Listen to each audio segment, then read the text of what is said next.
Hello, my name is Dr. Lo Ngai Nung.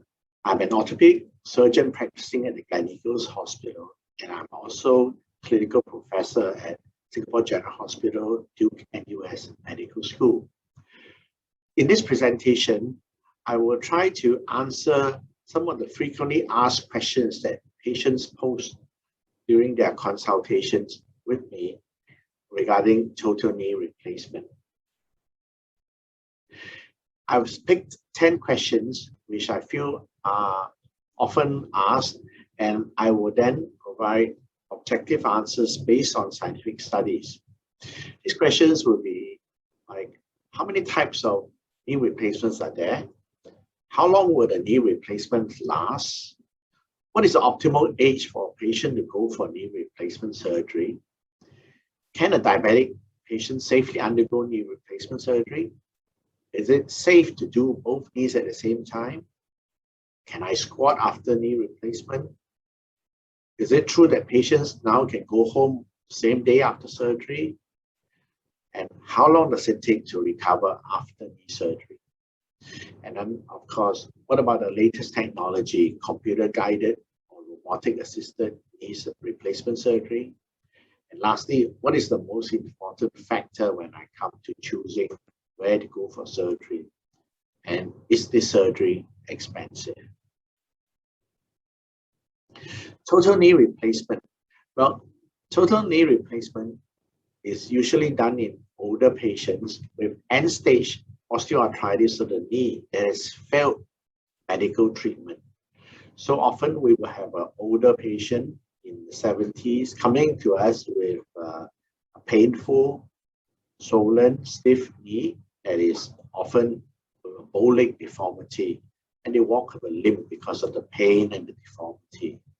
When we do the x-rays, we often see that the knee is bowed because the cartilage and the bone over one compartment of the knee has been totally worn off over time, such that it's now the bone rubbing against the bone, causing the patient to experience pain and stiffness, and of course, the patient not being able to balance carefully.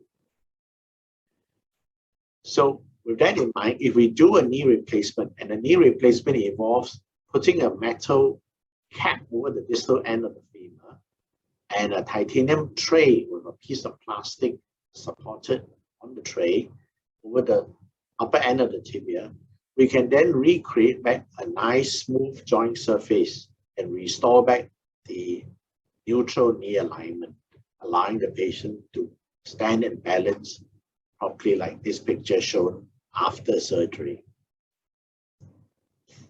So as you can see, this is what the total knee replacement looks like. The components can be short or long, depending on how severe the structural damage is, how much reconstruction we have to do at surgery to restore the stability in the knee. So this is what we call a total knee replacement. A partial knee replacement involves replacing a smaller section of the knee. And these are patients who are not so severe, who come to us with just a part of the knee damage. Like in this case, where only the medial side here is rubbed bone to bone, the outer side still cartilage well preserved. We can just put a small little component on one half of the knee. Or in this case, where just the kneecap is worn out, we just put a component to replace the kneecap. So you can see here that the incision is much smaller. The patient has a more natural and full range of motion. And that's because the implants are small, the ligaments and the rest of the knee is conserved, and the patient has a much faster recovery and a more natural feel when it comes to having a partial knee replacement. What are these total knee replacement components made of? Well, the top half, the femoral component, is made of cobalt chrome alloy, a very hard, durable metal component that allows us to use it for years without wear. And the bottom half is a piece of polyethylene supported on a titanium tray, and that sits on top of the tibia. So two halves with a piece of plastic in between. In the old days, we hear that these knees will only last 10 years. And that's because the polyethylene, the plastic components, are not as durable and they wear over time. But currently, we have very good new technology with ultra durable, ultra low wear rate plastics. And these then allow us to have the patient use them for easily 20 over years. Some patients are asked, can I have a knee replacement if I'm allergic to the metal? Such as I cannot wear costume jewelry. If I wear costume jewelry, I have a rash and I have to wear real gold or real silver. Well, if the patient comes with such a story, then we will apply to use special components that are nickel-free, because it is often the nickel impurities in the costume jewelry that inside is the allergic reaction. So there are such implants in the market, pure titanium implants that are specially processed to have hardened wear surface, or ceramic coated components that are nickel-free. A very common question asked, how long do these knee replacements last? And in this, there are many studies done to look at this, to answer this question. And this is a very beautiful journal, The Lancet, with this study published in 2 years ago, quite recent. And they found that 25 years, 82% of patients who had knee replacement would last 25 years. That is to say that if I do the knee replacement at 60 years old, and I live 25 years to 85 years of age, there's an 82% chance that I'll live all the way to the end with this knee implant functioning well. Or conversely, there's an 18% chance sometime in these 25 years that I may need to redo that component. So having said that, I would say a patient above 60 who comes in to do a knee replacement would have a very good chance that he will live right to the end of his days with that knee component without having to receive further treatment. And similarly, for partial knee replacements, the number will be 70% will last 25 years. Obviously, this number is dependent on various factors. And the most important factor is the age and the activity level of the patient. This graph, this chart shows us that the younger the patient who doing the surgery, the higher the chance he will need to redo that knee. But as they go past 65, 70, 75, the chance of revision drops very low. The chance of having to redo that knee, it drops to 5% or less. So we can see that obviously if you treat the knees well, you don't trash the knees with excessive high impact activities, they should last your lifetime. So is there an optimal age that one then should consider doing a knee replacement? Well, in this paper coming from Korea, where they look at a balance of doing it young with the risk of revision being higher, or doing it old where the risk of poor health and higher chance of complications may set in, they come to a conclusion that the optimal age is around 70 years of age. So by the time, if you have a painful end-stage arthritic knee and you are like late 60s or early 70s, then the answer will be that there's no point waiting any further. You can easily have your knee done with very good results, and the knees will probably last you your lifetime. And if you ask, is there any point waiting longer? Well, the answer is no, because increasing age risks higher complication rates. What if I'm diabetic? And this is a very common question because a lot of older folks sometimes have diabetes and they are concerned whether they can have a safe surgery. The studies would show that diabetic patients are more likely to suffer from higher complication rates compared to normal patients, especially with respect to wound healing and wound infection. But again, the studies have shown that patients can undergo knee replacement surgery very safely with complication rates no different from a normal patient if their blood sugar levels are well controlled. And here, the important thing is to have a good assessment, make sure your diabetes is well controlled, and we routinely would check these patients for the control by using the HbA1c test, and we look for a threshold of 7.5%. Anything less than the number would be safe for the patient to have surgery. How about doing both knee surgeries at the same time? And that's often because patients have osteoarthritis affecting both knees. Often we see older folks with both knees bow-legged and painful. Is it safe to have both knees done? Well, the studies would show that if you are above 70 years of age and you have heart disease or respiratory conditions, lung disease, then there is a higher chance of complications.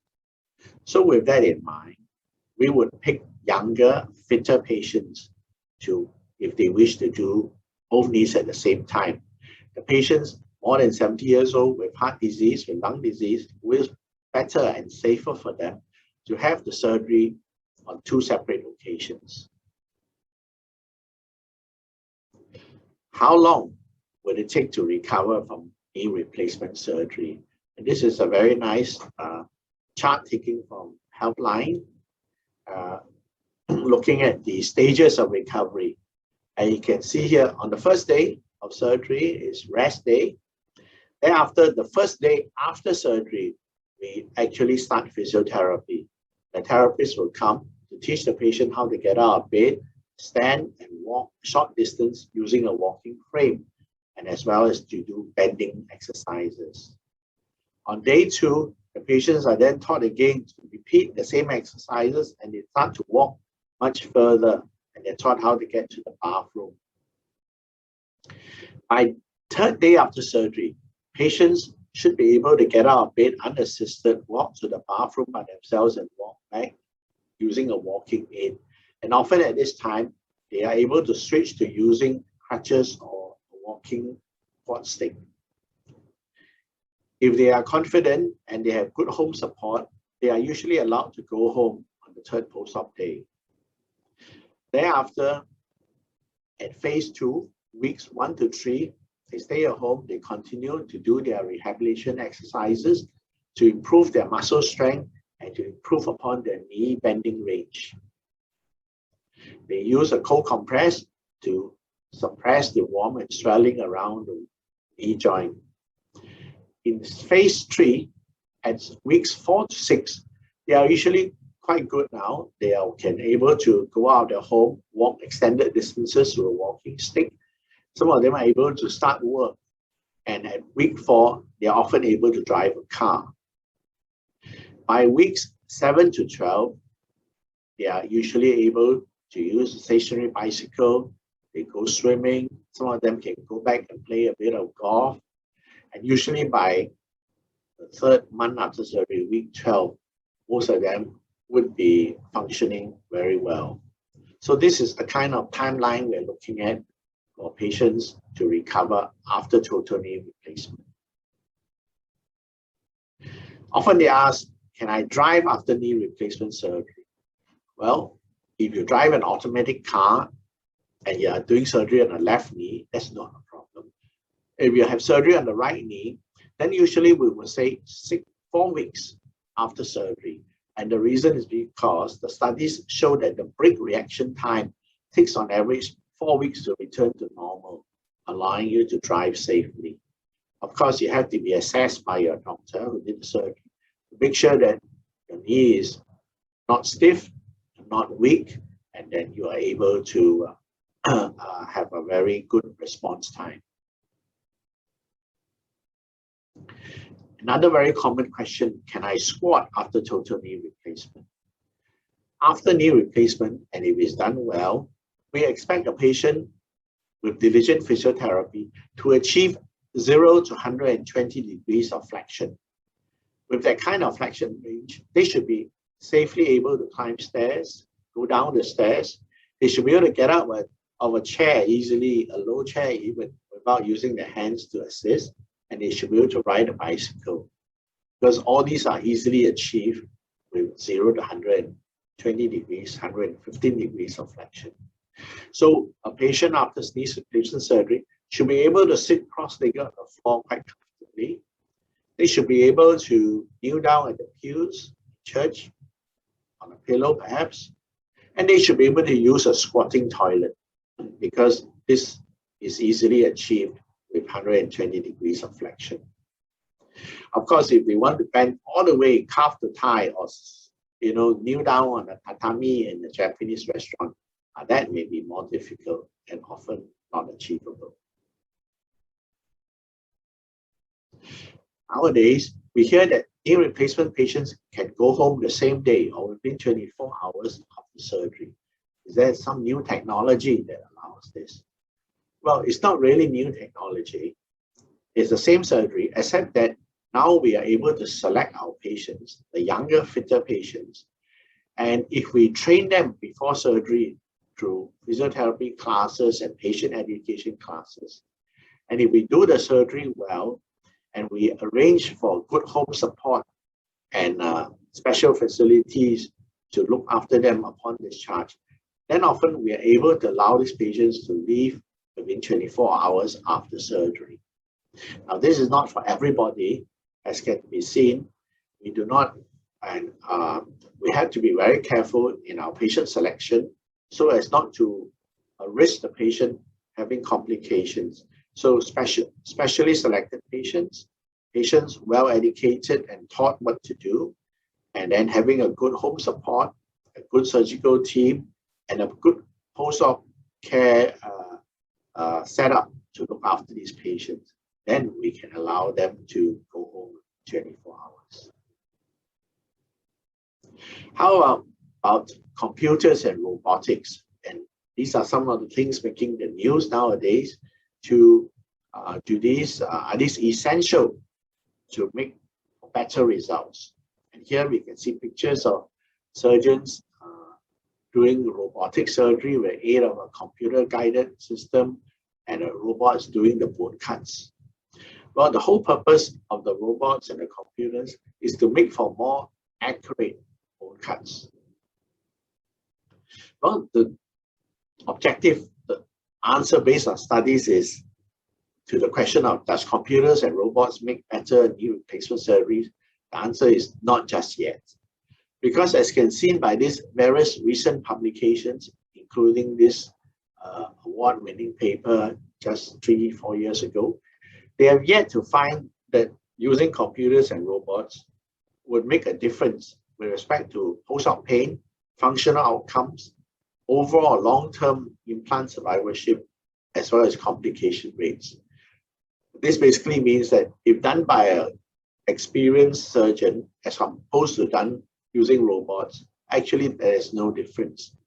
So when it comes to care, when it comes to the increased cost, then of course one has to think carefully whether is it cost beneficial.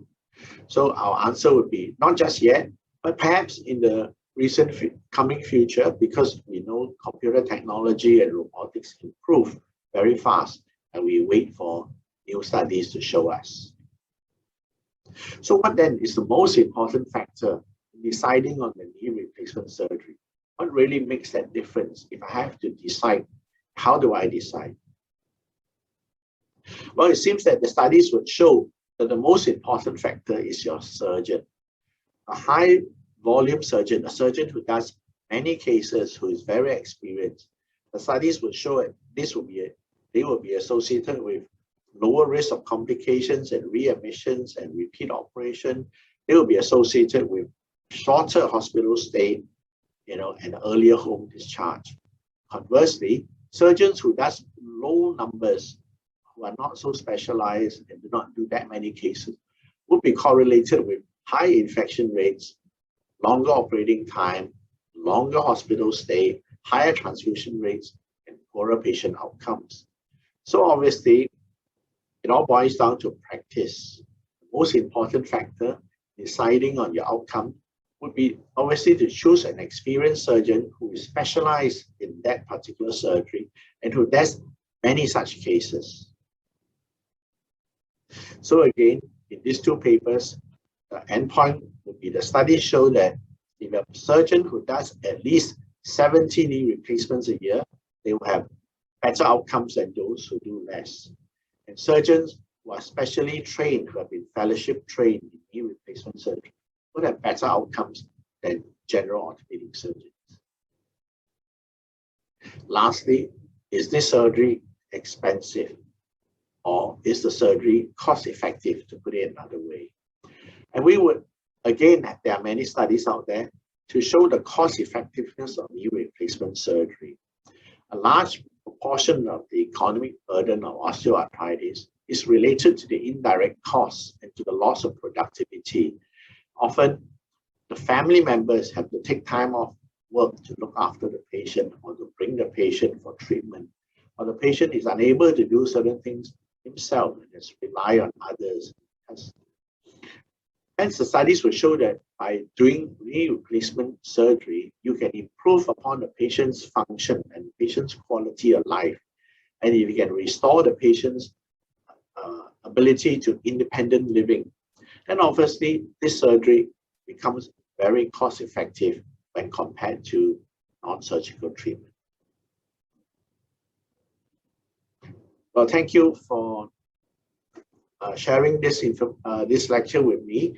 I hope that I have been able to answer some of these very commonly asked questions and cleared your thoughts using these scientific studies that have been published. Thank you very much.